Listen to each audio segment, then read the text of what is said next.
So And then you got the lawyer. I left, and then I was meeting with a lawyer. I called a lawyer to get everything official.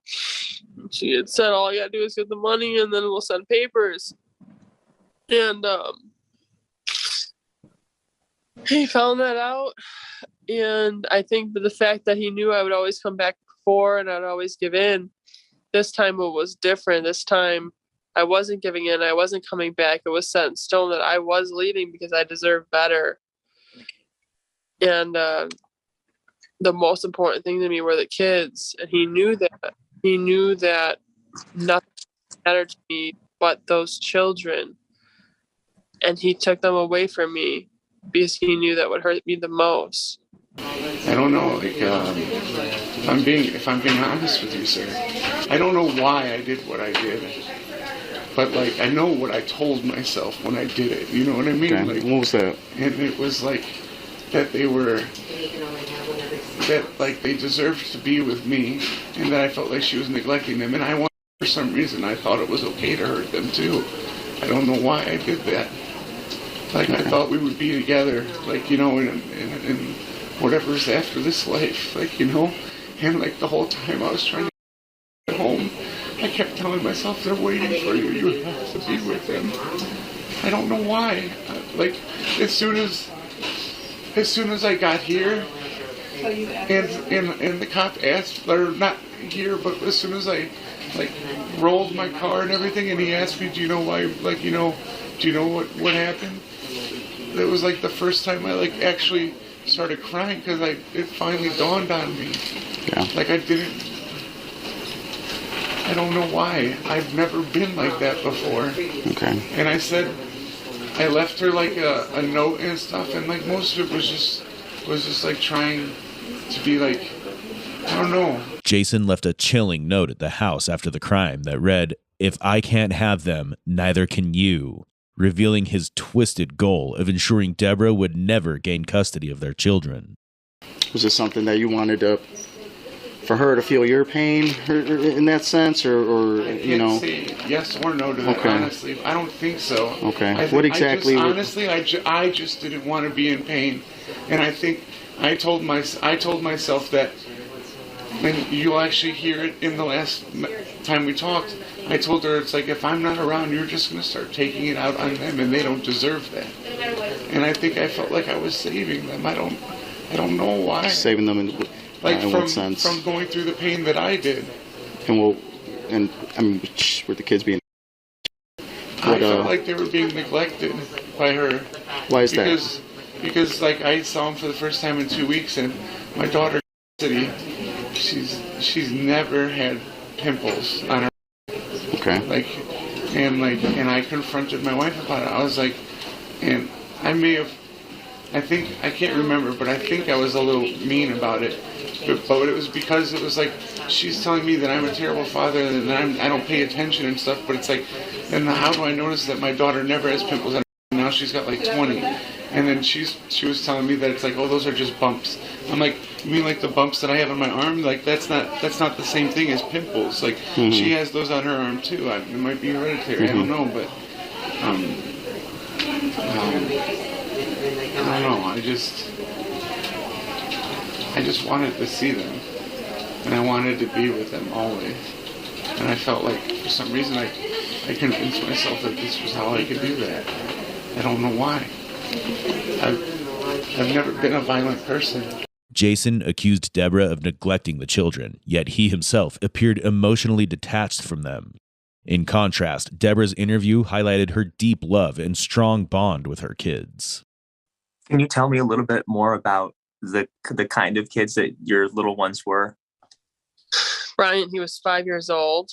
He was going to start kindergarten this year, and he was super excited to start kindergarten. He was super duper smart.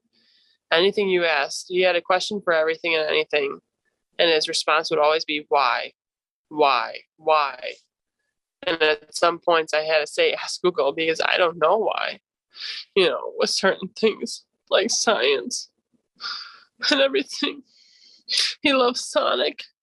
He loved video games, but he did it to the extent compared to what his father did.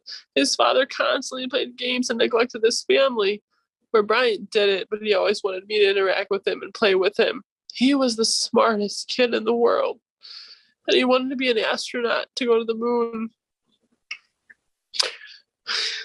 He always told me, "Don't worry, Mommy, I'll always take care of you." And that was Brian. He was my man. He was the only man I needed in my life. And Cassidy, she was my mini-me. She was a Sour Patch Kid. She was the sweetest girl in the world, but she could also be the evilest. You know, she was a typical woman. A typical woman who, she could be the sweetest person, but then if you got her angry, she would come at you. I didn't have to worry about the safety of my boys because I knew their sister would take control and handle it all. You know, she loved her makeup. She loved her nail polish. She loved everything girly, no matter how like tomboyish and like strong she was. She still loved her girly stuff, and she loved to eat just like me. Anything and everything, she would eat, and I loved it. We were eating buddies together.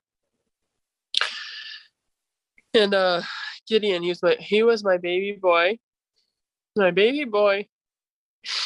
I didn't think I would ever have. And it was like a miracle baby. I was so surprised because they were Irish twins. He loved Mommy so much. He was a mama's boy. He loved dinosaurs.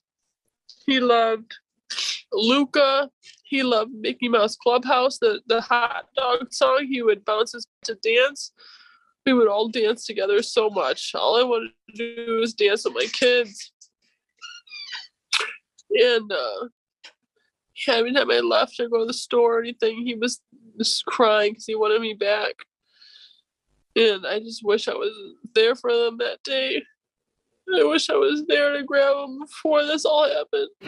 Just kind of walk me through today, kind of what was going on. How were the kids? Were they joyful, playful? They were awesome. Yeah, I mean, it wasn't like happened, frustrating. No, like this was yesterday and the day before. What was? I did everything I did. I started doing this morning at 1 a.m. So 1 a.m. is when everything happened. Yes, sir. Okay, so what was going on?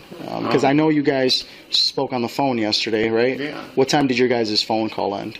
I want to say about midnight. About midnight? Yeah. Okay, you guys' phone call ends around midnight. Yeah. And then what happens? Were you drinking? You say you don't drink, sir. right? Okay. No. Hey, toxicology absolutely. right now. Okay. I haven't had in about 4 weeks. Okay. Either. And then before then it's 4 months. Okay. So then what kind of happened?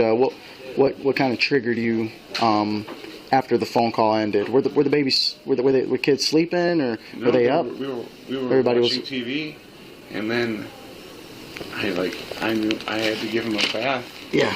And like I don't know, like I just, something in my brain snapped because of the things she said to me on the phone. What was it that she said?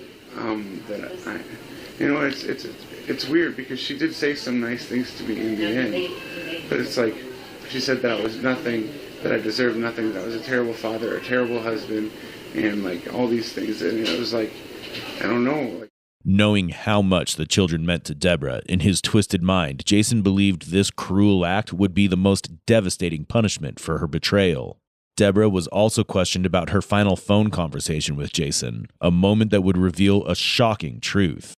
The last conversation asking about birthmarks on the kids and the tooths that were lost and all the stuff with the kids. We had a really happy time, which was mind-blowing to find out that he had killed our kids. Right after that conversation. Right after that conversation. Because we had a really good conversation. So the only thing to rely on is faith. Before this, I thought, who could think of Jesus and God. Who could think of them? Because they took my children away.